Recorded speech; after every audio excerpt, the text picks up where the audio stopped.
करना पहले समझो। हाँ, क्वेश्चन नंबर 9 में देखो क्या लिखा हुआ है। क्वेश्चन नंबर 9, ठीक है। इसमें है आपका एक वृत्ताकार ब्रूच को चांदी के तार से बनाया जाना है। एक वृत्ताकार ब्रूच है जिसको चांदी के तार से बनाया जाना है, जिसका व्यास है 35 मिलीमीटर और तार को वृत्त के 5 व्यासों को बनाने में भी प्रयुक्त किया गया है, जो उसे 10 बराबर त्रिज्य खंडों में विभाजित करता है। ठीक है, जैसा कि चित्र में बना हुआ है। तो चित्र में अभी बता दे रहा हूँ। तो कुल वांछित चांदी के तार की लंबाई भी बताना है और ब्रूच के प्रत्येक त्रिज्य खंड का क्षेत्रफल भी बताना है। ठीक है, तो यहाँ पे समझो क्वेश्चन को। देखो, ये एक चांदी का ब्रूच है, ठीक।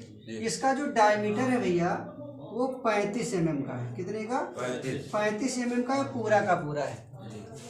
ठीक है, यहाँ देखो भैया, तो ये चांदी का जो ब्रूच है वो कितना है? डायमीटर इसका 35 mm का है। और अगर रेडियस की बात की जाए तो 35 का आधा कितना? 17.5 mm आएगा। क्या इतनी बात सबको समझ में आ गई? कि जो चांदी का ब्रूच था उसका डायमीटर जो है वो 35 है, तो रेडियस आधा 17.5 आ गया। इसने ये भी बोला है ये जो ब्रूच बना है इसमें कितने डायमीटर यूज हुए हैं? 5। और वो 5 डायमीटर इस ब्रूच के 10 बराबर हिस्से करते हैं। कितने? 10 बराबर हिस्से।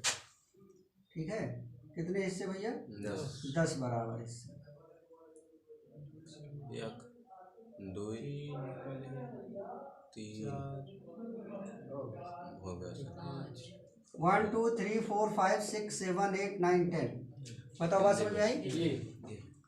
अब ये अगर आप लोगों को पता हो कि ये कैसे बना हुआ है, ठीक है, अगर इसको समझना चाहो तो कैसे समझ सकते हो?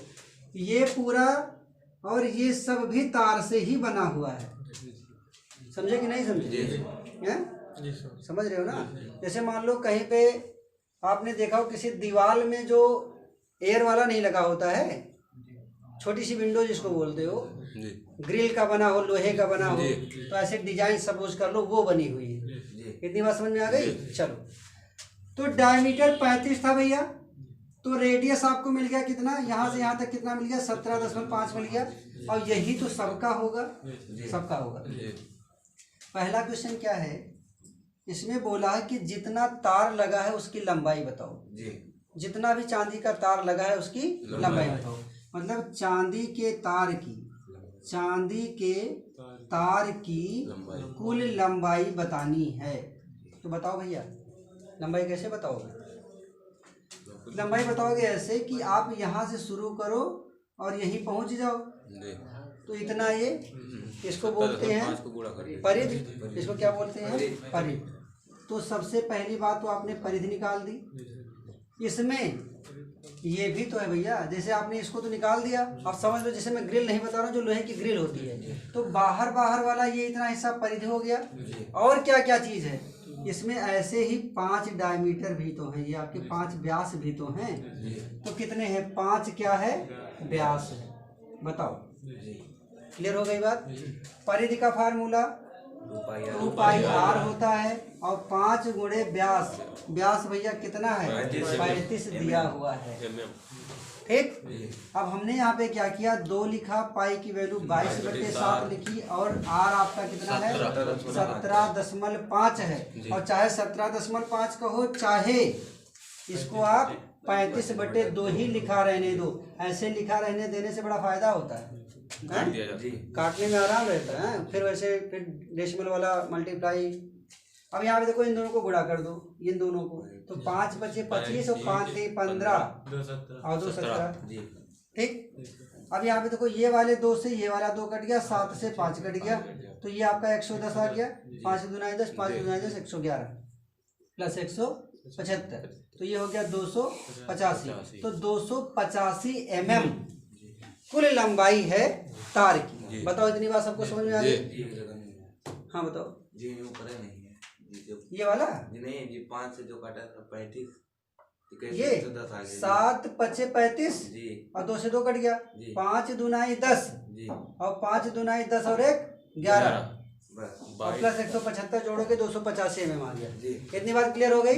दूसरी चीज क्या थी, ये बोल रहा था कि इसके जितने प्रत्येक हिस्से जो ये हैं, जो बराबर प्रत्येक हिस्से हैं, इनका मुझे क्षेत्रफल भी बताना है। तो जब कोई एक हिस्सा ले लो, जैसे मान लो इसका आपको क्षेत्रफल बताना है। अब भैया ये किस टाइप का फिगर है, इसको क्या बोलते हो? क्या इसको त्रिज्यखंड नहीं बोलते हो? हैं? तो इसका क्षेत्रफल भी आपको बताना है। तो यहाँ पे हम लोग लिखेंगे त्रिज्यखंड का क्षेत्रफल। तो त्रिज्यखंड का क्षेत्रफल क्या होता है? Theta upon 360 into pi r square. बताओ, यही तो बोलते हो, हैं? यही बोलते हो ना भैया? अब मुझे बताओ जरा, आपको रेडियस तो पता है, 17.5 कहो या 35/2 कहो, त्रिज्या तो पता ही है, और पाई की वैल्यू भी जानते हो 22/7। क्या इसमें कहीं कोण लिखा है? क्या इसमें कोण दिया है? कोण नहीं दिया है ना। लेकिन ये एक बात तो ये पता ही है कि ये इस वाले वृत्त के 8 बराबर वो 10 बराबर हिस्से हुए, इतना आपको पता है। कोण नहीं पता है, कोण आपको निकालना पड़ेगा। कैसे निकलता है वो जरा। टोटल आपका पूरा 360 है, तो 10 हिस्से हैं। कितने हिस्से हैं? 10। तो ऐसे देखो, जैसे मान लो सब बराबर हिस्से हैं, तो 10 गुणे कोण कह सकते हो ना। 10 गुणे कोण, मतलब ऐसे ही कोण कितने हैं आपके? 10। तो 10 गुणे कोण बराबर, अब पूरा एक राउंड कितना होता है? 360 होता है कि नहीं होता है? होता है। तो आपका जो कोण आएगा वो कितना आएगा? 360/10। 10 से काट दो 0, 36। बताओ 36 डिग्री आया कि नहीं आया? क्या बात इतनी क्लियर हुई कि कोण कैसे निकालोगे? जितने हिस्से रहेंगे उससे 360 को कर दो भाग, तो आपका एक कोण निकल आएगा। तो थीटा की जगह क्या मिल गया? 60। अच्छा 36। ठीक है, तो थीटा की जगह मिल गया 36, और नीचे भी 360 गुणे 22/7, और ये 35/2 कितनी बार? 2 बार। ठीक भैया। तो 36 दहम्मा 60, 360। ठीक। अब देखो 7 पचे 35, 5 दुनाई 10, 2 गिरैया 22। ठीक है, अब तो कुछ कटने वाला है नहीं भैया। तो ये 11 पचे 55, और 11 के 33, और 5 38, 38/4। क्या ये समझ में आया सबको?